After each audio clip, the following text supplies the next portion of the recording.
Morning, everybody. I'm Bill Nealon, And I'm Shera, and we are A Daily Dose of Vitamin Bill. Shera, can you believe it's the middle of May? Actually, I can. Time is flying. Pretty soon it'll be Christmas. Have you done Christmas shopping yet, Bill? Shera, always ahead of the curve, folks. Well, time's going by. Well, I tell you what, though, I think this is going to be a better Christmas than the past Christmases, because unemployment is down from 6.2%. It's down 3% than it was in 2021. Well, I mean, that may be the overall statistic, but I think a lot of people may disagree. Yeah, I was talking to a buddy of mine, and he's been in the same job, very mundane, boring job for 23 years, and he's looking for something else, but he's afraid to take the risk. Why doesn't he just find another job? I mean, I'm sure he's qualified. Is it that he can't find a job, or that he's just afraid to kind of venture out and see what else is out there? I think he thinks he's too old. And I do think he's afraid. Yeah, I think he's afraid to take the chance. He's been at that job for so long. He's afraid to take the chance. Well, change is always scary, but as we redefine and we now say, courage is jumping into shark-infested waters and swimming on faith alone. So I really hope that he doesn't stay in that rut and that he really does get out there and see what's out there for him. Me too. I mean, look at us. Look what we did. You know, we started My Journey with the Iron, our first book together, and we didn't know what we were getting into, but we accepted the challenge. We took the risk. Yeah, I mean, if someone would have told me 2 years ago, or was it 2.5 years ago, that I would have written a book and it would end up in the Library of Congress, or I'd be the executive producer of a show and a podcast, I would have said, no, you're lying. No way. No way. You know, Shera, before meeting you and going on this journey that we're on together, my life was good. I had a really accomplished life, I feel. I had been a competitive bodybuilder for 20 years, very successful multi-title champion. I was an official in the sport. I was highly respected as a judge. I'm still judging. Been doing that 26 years. I've owned and operated the Fitness Edge, the top personal training facility in West Palm Beach. I've been doing that for 31 years. So I've had a full life with, you know, a fair amount of success, and I'm grateful for everything. But you know, you get to 60 and you just say to yourself, and 60 and beyond, you say, well, is that all there is? Is that it for me? Pre-Bill, right out of high school, I started a business and I was a beautician. And I'm still, still have clients here and there sometimes, but I had this tiny little studio and a bunch of clients. I mean, in college, just a bunch of clients and students, and even some of the professors came to get their hair done. So it was great and it was fun, but over time you start to wonder, year 2, year 3, year 4, is this all I'm going to do for the rest of my life? And yeah, I was wondering the same thing. Wow. Well, you know, when we met on this 5-hour flight to Reno, we were supporting a friend. We talked for 5 continuous hours. Yeah. I talked with this woman, and you know, your perspective, I listened to you, and you got me to look at a different side of myself. This was the height of COVID 2020, and here we are on a flight with face mask on, and Bill, you just asked me to pull my mask down so you could see my face, and why did you do that? Well, you know, here I saw this vibrant woman and these expressive eyes, and you had all this animation, but more than that, you talked about these dreams you had and these things you wanted to do, and worlds to conquer, and I said to myself, how come I don't talk like that? How come I don't think like that anymore? Why don't I have dreams or aspirations or want something more like she does? And it really got me thinking. Well, interesting that you say that, because from my perspective, I saw this like well-accomplished person. I mean, you own and operate a gym for 31 years. So as an entrepreneur, we're both entrepreneurs, said to myself, wow, this is the type of future I would like to be able to stay in a business and be successful for an allotted amount of time. And Bill had the blueprint to that. So I thought, man, this is great. I finally met a person who can give me the blueprint, guide me a little bit, and tell me how to do that business part. But I didn't want to be kind of bogged down by doing one thing for the rest of my life. And yeah, just Bill had the blueprint, and I wanted to have that, but I didn't want to do the same thing. I know that for a fact. No, exactly right, Shira. Unless you have the attitude you have, you'll never achieve your dreams. Honestly, Shira, hanging out with you has really been enlightening for me. Because, I don't care what the difference in our ages is or anything like that. I listened to this woman who had all this positivity and all this possibility in front of her. And you just had me look at my life, not my life, but my future differently. You had me looking ahead instead of looking back. Well, what do you think stopped you from dreaming? And like you said, you owned a business for a long time, and you want to look at your life a little bit different. But did you think you stopped dreaming? What caused that? Well, I don't think it's that, but I think if I can give an analogy here, I think you become so involved in your life, and you feel when you're young, your life is kind of like a race, like a marathon, and you're trying to keep up. So I think looking back at my 30s and 40s, I'm running this race and I'm trying to keep pace, Right. and I'm paying my bills, and I have a wife and son, and you got to take care of them. So you're trying to put a little money in the bank in case somebody gets sick or hurt. And I didn't have health insurance early on for personal trainers. There's no big corporate plan for us. So I'm trying to put a little money away. So I'm constantly conscious of working and not losing ground. Yeah. Again, if you could think of it like a race. And I feel most of us are like that through our 30s and 40s. We're so self-involved in trying to make a career and trying to put a little money away and trying to get ahead. And then by the time you get to your 50s, you got a little better handle on things. You're still in the race, okay? But the finish line's up there, it's within reach, and you're running this race, but you have a little more time now because you're ahead of some of the pack, and you have a little more financial flexibility. You have a little more time to yourself, and those just go by pretty quick, though, I can tell you. Then you're in your 60s. And your 60s now, your life has changed. Your perspective changes too. But we get used to a certain lifestyle, used to a certain comfortability.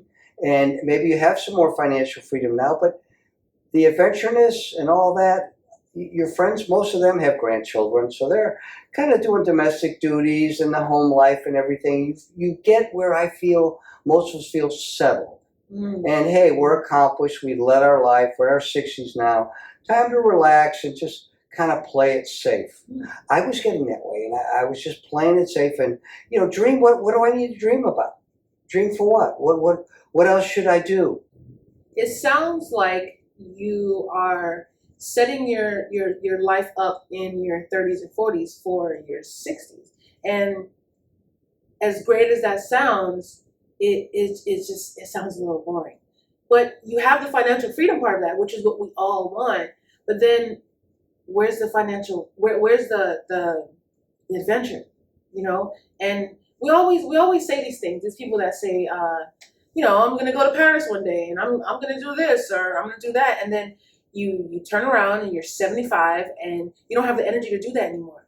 So I always want to have and keep this kind of adventure part of me because I think it'll offer me a better life. You really made me think. That's real familiar because as a person now in his 60s, I was starting to feel that way. But Shira, when you're 69, do you really think you're going to have all this zest for enthusiasm and this burst of energy you show me all the time? Do you think you're going to have that when you're 69? Yes, I do. And the reason why is because when I was a child, I had the burden of taking care of my brother and sisters. And as a result, I wasn't able to explore as a high schooler. I didn't get to hang out as much. I didn't really get to have that adventure. And I think it's just been embedded in me to have that now as I'm growing.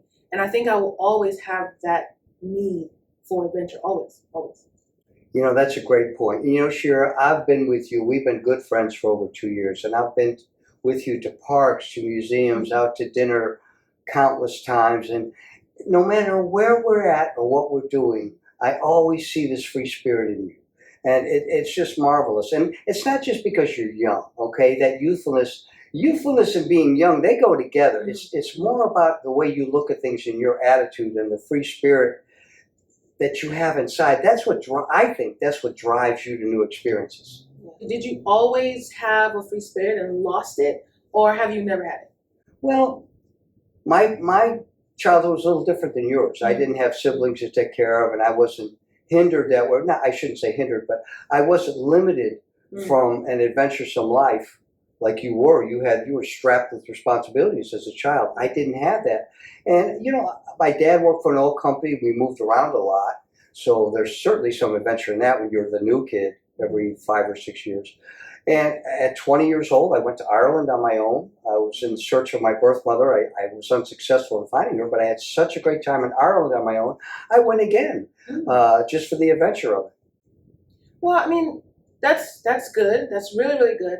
But I kind of meant like a free spirit in all things. Like, for example, you've been running and operating a business for 31 years, the Fitness Edge. But have you ever thought of, I don't know, doing something else?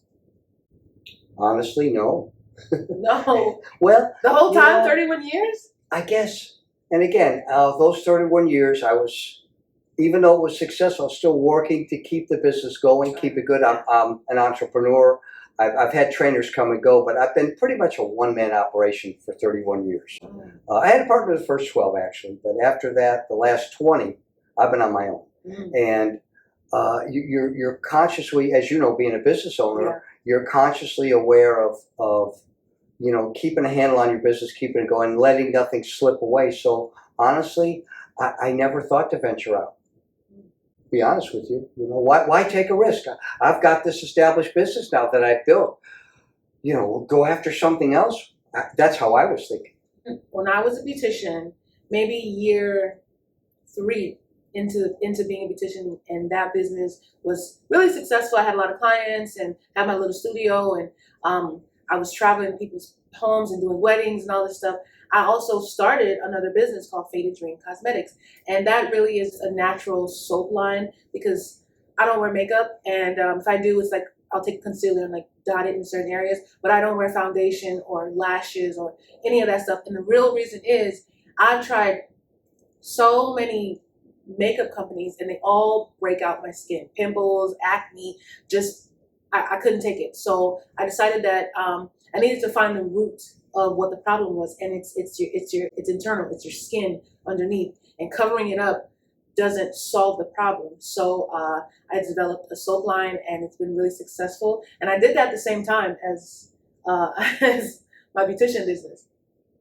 Wow. And I remember asking you several months ago, I said, Shera, what type of makeup do you wear? Oh, yeah. And you said, Bill, I don't wear makeup. I said, come on. And you took my hand and rubbed it on your face, all your cheeks and over your nose, eyebrow. And there was no makeup on my hand. I couldn't believe it. I couldn't believe her complexion. I said, you got to let me try some of these soaps, because this complexion has been pretty beat up, okay? 69 years of hard living in the gym, okay? And I'm thinking, wow, if it can make her skin glow like that. And let me tell you guys, I've been using it for about 6 weeks. And after the 4th day, I was using this rejuvenation soap and detoxifying soap, and it was amazing. I saw it really.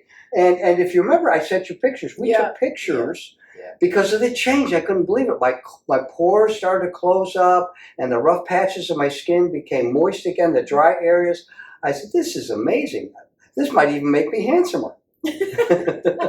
But those soap products are excellent. Wow. Thank you very, very much.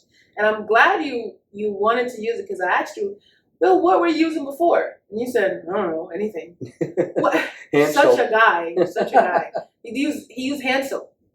Why? But that's what you did. But for you to go into a second business, at 33, I never would have dreamed to start 2 businesses. I would be too worried about the first one. You had 2 going on. Mm-hmm. Wow, how did you think you'd be successful? I didn't. I didn't. There was a need for me. It was based on me starting that second business.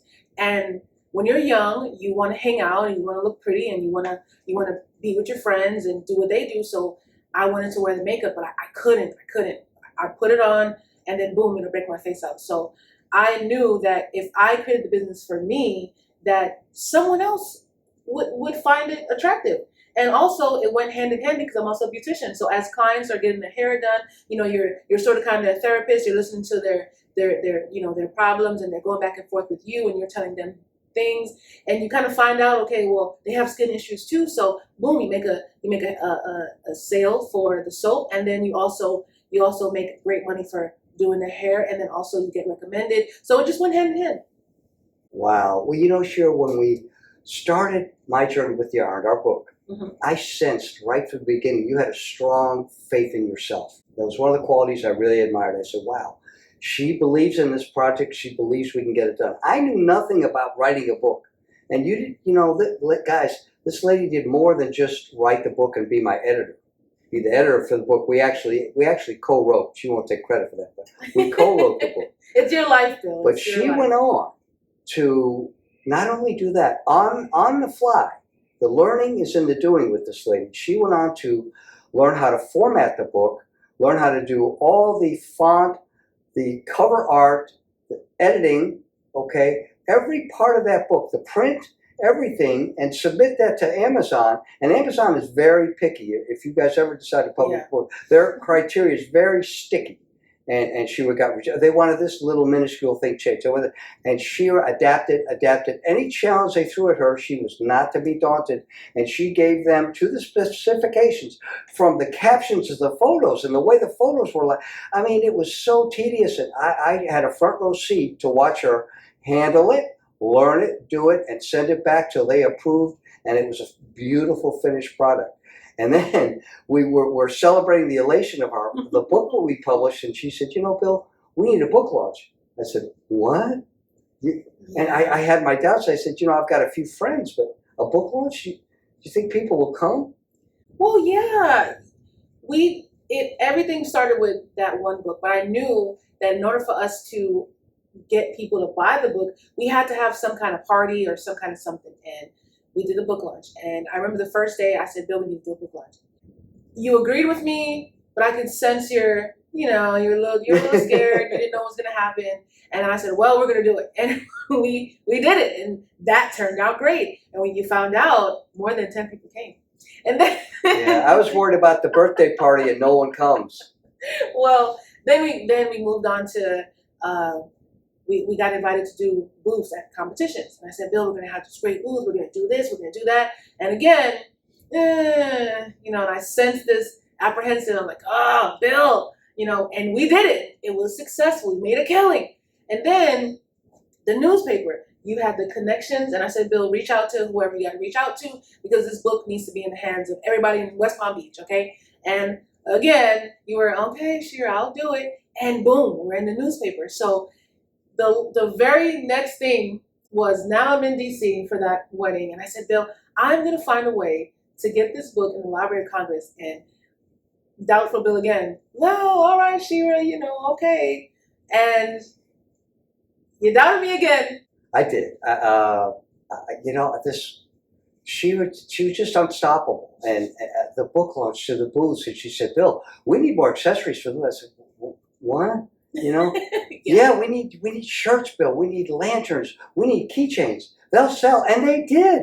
Everything she said worked, But this, icing on the cake, Shera said, Bill, I want to get a book in the Library of Congress. I said, our little book? My Journey with the Iron? She said, yes, and we can do it. She said, we can do it. They only select certain books, but I submitted it, Bill. I submitted it, and let's see. Guys, I got this letter in the mail. I look at the return postage, the return address. I didn't even have to open it. I became an immediate automatic believer.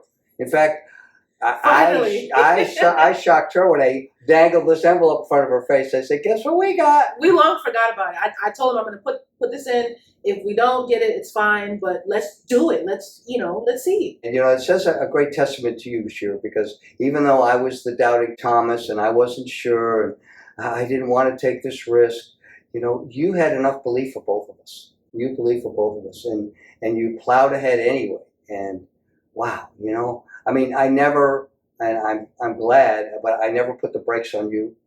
Because how could I? Really, everything she set out to do was successful, and she just had this, no, we're going to be successful. We're going to do this thing. And as I said before, that free spirit that I saw on the flight, I saw now she was using with me, and she's bringing me with her. And I said, yeah, and you know, that doubt slowly, slowly faded away, and I became, but I mean, she got us in the Library of Congress. She got us in there, okay? Our book is there long after you and I pass away. We're dust. Our names and our book resides with some of the great pieces of literature. And Shera did that because she believed. I think over time you learn the keys to what a free spirit is. You know what I mean? And the definition of that we define is having that confidence and extreme belief in yourself. And right, Bill, right. You know, thank you for believing in me, because if you would have said, you know, Shera, I'm older than you, and I think it should go that way, it would have really put a damper on a lot of things, because what it would do is not allow me to be the creative person that I am, and it would make me not come to you with ideas, because you would have that mentality of, no, I know, and you probably shoot them down. So for you to have that Library of Congress letter in your hand, and you didn't even have to open it and know, dang, she got us in the Library of Congress, it changed everything. And that's a beautiful accomplishment that we have, simply because, why not? Let's try it. Well, I can tell you this, you know, when you're with creative people, sometimes creative people, if you've worked with them, can be difficult, because and this was the case with Shera, not that she was difficult. She was never difficult, because she was always positive, encouraging, and encouraging to me, and very patient with me, I might add. But in our case, she saw things before I did. She saw the possibilities of things before I did. I had just kind of become stuck in my patterns and stuck in my ways, and, you know, afraid to take that risk, just a little afraid to take that chance. I don't know if I was afraid of failure or just a little bit afraid. But, you know, if you have that outlook, you'll never steal second base if you keep your foot on first. You know, your thanks is well taken, and you're more than welcome, because if I didn't, none of these things that would have happened, none of these successes that would have happened for us would be here. They wouldn't exist if I didn't let you go and believe in you, and I did, and come along for this wonderful ride. But look at this beautiful studio. This was your dream, your baby. You said, Bill, we need a studio. Here we go. Yeah. Another thing, when I first met you, fitness was last. Fitness was after we sat on the plane, we talked, and you mentioned nothing about fitness. I don't think you mentioned fitness until we were long into supporting our friend and clapping for the competition. Oh yeah, by the way, I own a gym. Oh, you know, but I knew this person as a human Spotify, okay, a budding writer, and a well-established person, and I just, why limit yourself to owning a gym? Though you're not just a fitness person. You're more than that. You have so many qualities, and I feel like it would be a shame to not explore them and see where they can take you. If you don't go out there and at least try, how do you know if you can? And then if you fail, so what? So what?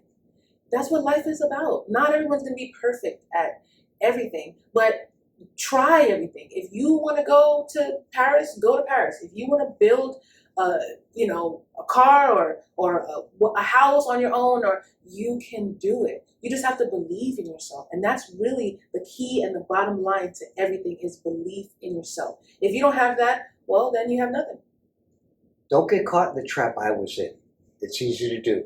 You find these, and, you know, through life, I think we develop patterns. And the free spirit, the creative person, needs no compass. They don't need patterns. In fact, they usually eschew patterns. They don't like them, because that hinders and limits their freedom. Like Shera, you don't know what she's going to come up with a lot of time. But you know what? That makes for a very exciting ride. So I've learned to fasten my seatbelt, because it really is enjoyable and fun. But myself learning this now, but I had really been limiting myself, because I've been following the successful patterns I was in. Play it safe, be smart, this is a sure thing, this will work, and it always has, so continue on, because it's brought you success. That's all good and well, but you're really going to limit yourself. Do you want to be a one-trick pony? Do you just want to do that one thing? Nope. And as Shera said, I guess I've always known it, but she has brought it out of me. There's a lot more to me than fitness and training and these things. A whole lot more. I'm a pretty well-rounded human being, and she's brought that to the forefront. You know, we wouldn't be doing a podcast otherwise, but it was her belief. in this. And again, from the book, we never thought we'd have our own podcast, but it just grew organically. Yeah. You know, we work so well together, and again, she's brought out this, starting to bring out this creative area of me, and having it, but more than that, her free spirit. She's infested me with that free spirit where, yeah, I could take a risk. Why not? What's going to happen? Yeah. Why not? And you know, if you don't, you know, there's a great quote by Teddy Roosevelt that kind of leads me to this, and many people think of it as it's called the critic, how the critic feels, but it's not. It's actually called the man in the arena.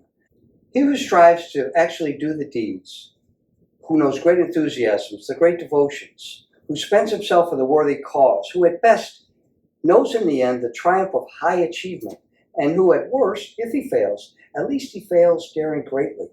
So his place will never be with those cold and timid souls who never know victory or defeat. Otherwise, guys, if you limit yourself, you'll never build a studio from scratch like my friend here did. And what a studio we have.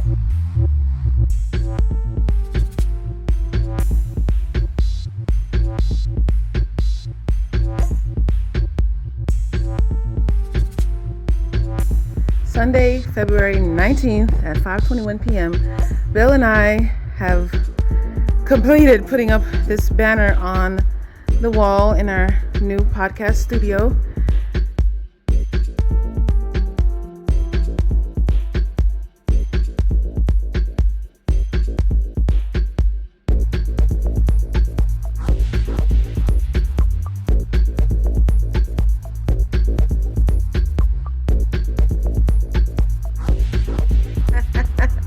We're just missing a few more tiles to complete the wall, but look how good that looks.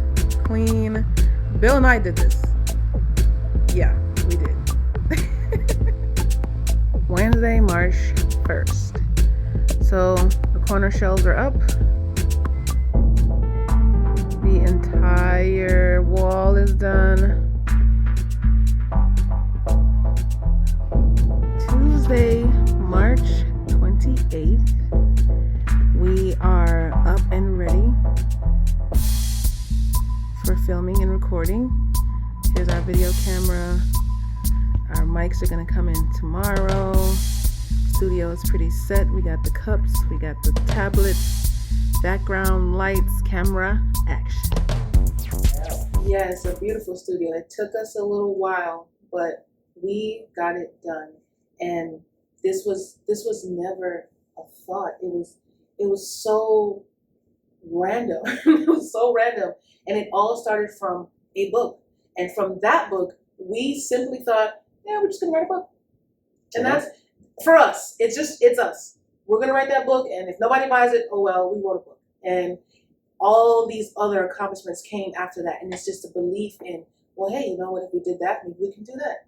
And because Bill and I drag him everywhere, guys. We go to the parks. I mean, we go to museums. We have dinners. We talk. We have a wonderful, wonderful friendship. And I think I've grown on you in a free spirit way. Very positive. And I'm very spontaneous. So, you know, we may go to the mall and I'll say, Bill, oh, let's go over there. And we do. And we just have a great time. So building the studio was fun.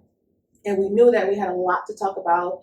We have conversations for hours just talking about different random things. We're different age, we're a different race, we're a different everything, but we have a wonderful friendship and we both treat each other as adults, as opposed to someone my age can say, well, I look at you like a father. No, and you don't look at me like a daughter. Mm-hmm. We are just two equals. We have fun, we have a great time, and this studio really does depict that.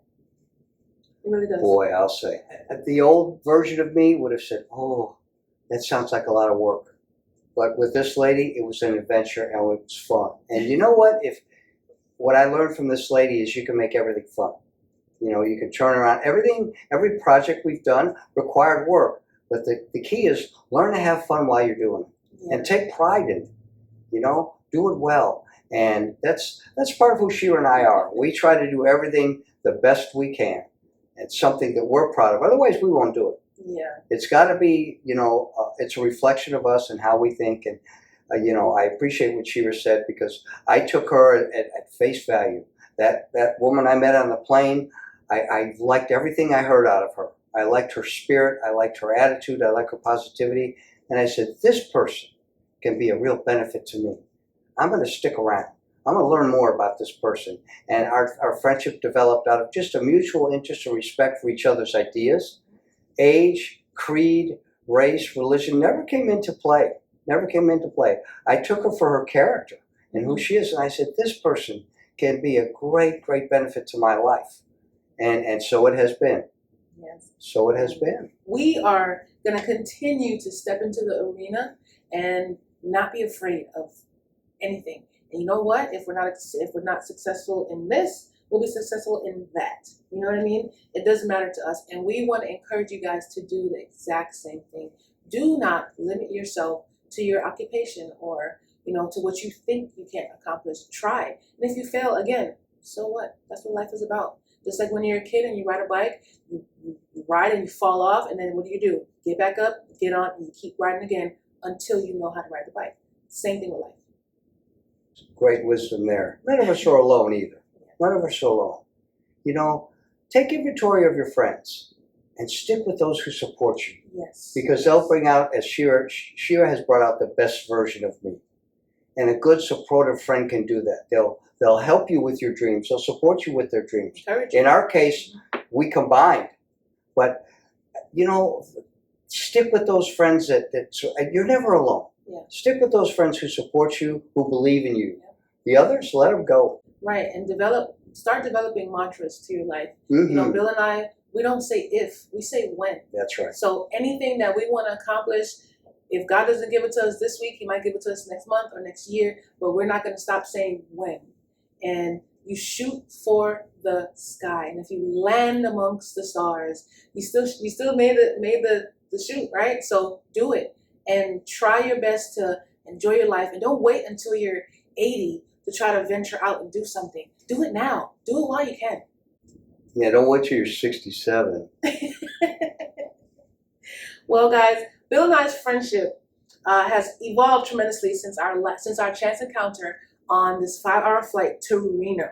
See how we started and how we've changed the trajectory of our lives by keeping all possibilities open and never being afraid to take a leap of faith. You want to check out BillNealon.com under the tab Titans of the Pen to read some of our collaborative works. We really think you'll enjoy our unique writing style and how we tell a story. And a little bit about that is in the beginning of our friendship after that flight to Reno, about 3 to 4 months after that, we sat at restaurants and we wrote just different things, poems, different pieces, and really have some really, really good work. So take the time to check that out, and you'll see that when we combine who we are together, it turns out for the best. Also, listen to A Flight to Reno book launch and the writing session audio vignettes on A Tall Tales from Short Memory, available on Amazon, Spotify, Apple Music, all podcast platforms, and BillNealon.com. And that way you can hear about how we started our friendship and how we evolved into where we are right now. We will leave the links down in the description box below, and I will also leave you the link to the Library of Congress so you can search our name and find us and find that book, because you will find it. Before we go, check out some of the highlights from the show where we were at. Rich Alvarez and Maria Belando's Triumph Championships. Great show. We had a great time. We had a lot of new friends. Really had a smash time. So check out the highlights. And we want to thank you all for watching. And we'll be right back here next week. So until then, we're out. Good morning. We are on the way to the show. Look at Bill in his glasses. Hot stuff. We're going to be triumphant at the triumph. Yes. See our shirts? Matching shirts. Ooh.